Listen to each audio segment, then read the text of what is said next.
रुदाली पाचू। आ गई मेरी बेटी अब मेरे पास। ये कहती हुई अब तक रोती छाती पीटती कंचन जोर जोर से हंसने लग जाती है। मुखाग्नि मैं दूंगी, मैं एक रुदाली आज हंसेगी। और तुम सब रोओगे। कंचन वहीं पड़ी निशा की लाश के ऊपर से ईंट को हटाती है और निशा की अर्थी को जला देती है। बिना किसी सही रस्म के निशा का शरीर राख में मिल जाता है। प्रेमनाथ और ठकुराइन बेसुध होकर सब कुछ देख कर भी पर अपने दिल और दिमाग पर लगे सदमे के कारण कुछ भी समझ नहीं पा रहे थे। जलती चिता को छोड़ कंचन उठकर हवेली से बाहर चल देती है।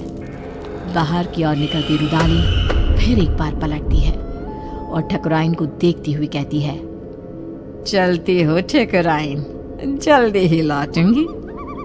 उसके बाहर कदम रखते ही पूरे गांव में मानो सैलाब उमड़ पड़ता है। बारिश तूफान रुकने का नाम ही नहीं लेते। चारों तरफ त्राहिमाम की स्थिति बन जाती है। इतनी गर्मी के मौसम में ऐसी बारिश, इसकी हर बूंद ऐसी है मानो किसी अपने के गम में फूट फूट कर रो रही हो। हाँ, तुम सही कहती हो रंभा। और ये सब हुआ भी छोटी ठकुराइन की मौत के बाद। क्या कारण हो सकता है इन सब का? अरे हम सब कब तक घरों में छिप कर बैठे रहेंगे हैं? अरे खेत की फसलें बर्बाद हो रही है सो अलग, ठाकुर साहब को ही जवाब देना होगा कि ये सब क्या है। परेशान होकर सभी गांव वाले तूफानी बारिश में ठाकुर साहब के घर पहुंचते हैं, जहां वो लोग देखते हैं कि ठाकुर साहब की हालत बहुत नाजुक है। कंचन, ये सब कुछ उसी का किया धरा है ना, जाने क्या करके गई है। जैसे ही उसने हवेली से जाते वक्त कहा जल्द ही लौटती हूँ, तब से इनकी तबीयत बिगड़ते ऐसी हो गई है। शहर से कोई डॉक्टर भी आने को राजी नहीं हो रहे। अब कंचन के घर जाना ही एक उपाय दिखता है। तभी ठाकुर साहब जोर जोर से चीखने लग जाते हैं, नहीं, मुझे प्रेत लोग नहीं जाना।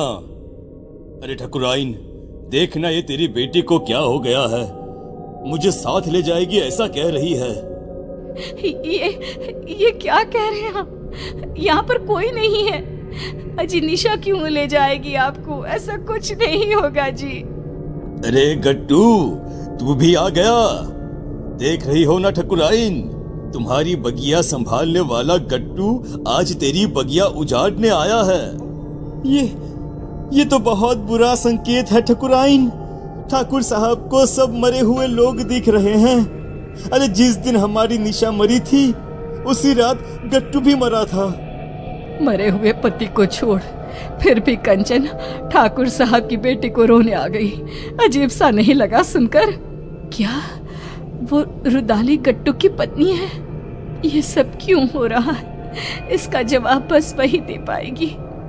हाँ ठकुराइन, और हमें एक बच्चा होगा, ये सपना भी गट्टू की पत्नी को ही आया था, जबकि हमारे वंश को तो श्राप था, श्राप।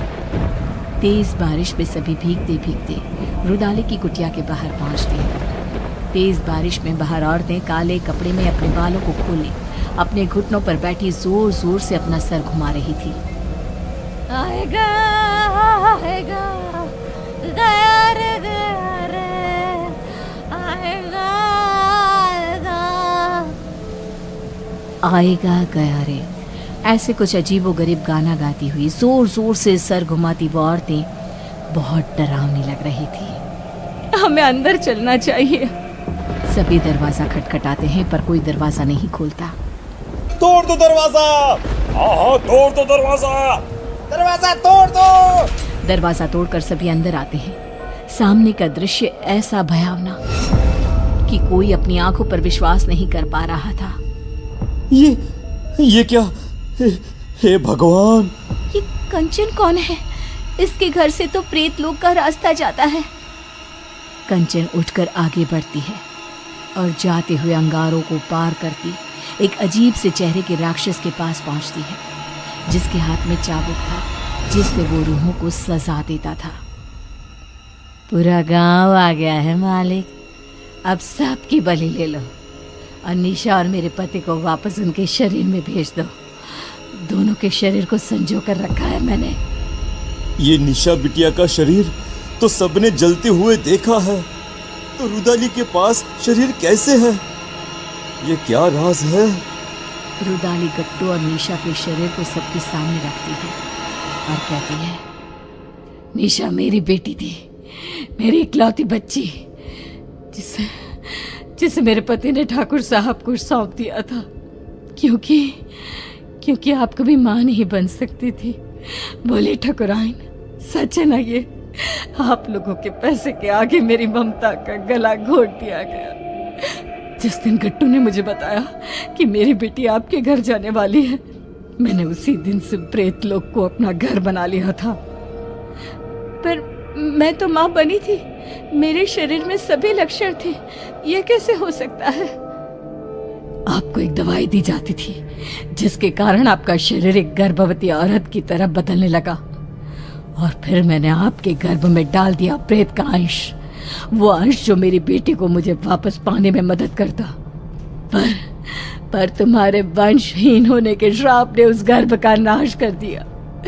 निशा तुम्हें सौंप दी गई, उसने मेरी कोख में ही सब तंत्र मंत्र सीख लिए थे, इसलिए उसे वही चीजें अपनी ओर खींचने लगी। अमावस के दिन उसकी वही शक्तियां उस पर हावी हो गई और वो चली गई सब कुछ छोड़कर। पर मैं उसे कैसे जाने देती? उसकी आत्मा को प्रेत लोक से उसके पिता ने बचा लिया और उसकी आत्मा उसके शरीर में आ गई। पर प्रेत सरकार बहुत क्रोधित हुई, इसीलिए आप सबकी आंखों में धूल झोंककर मैंने एक पुतले को जलाया, ना कि मेरी बेटी को। अब उसी सरकार की मदद से मैं फिर से अपनी बेटी और पति को पालूंगी और उसके बदले ये पूरा गांव उन्हें सौंप दूंगी। भागो भागो यहाँ से, भागो भागो भागो यहाँ से।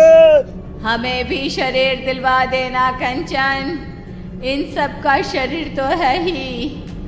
हमें भी शरीर दिलवा देना कंचन, इन सब का शरीर तो है ही।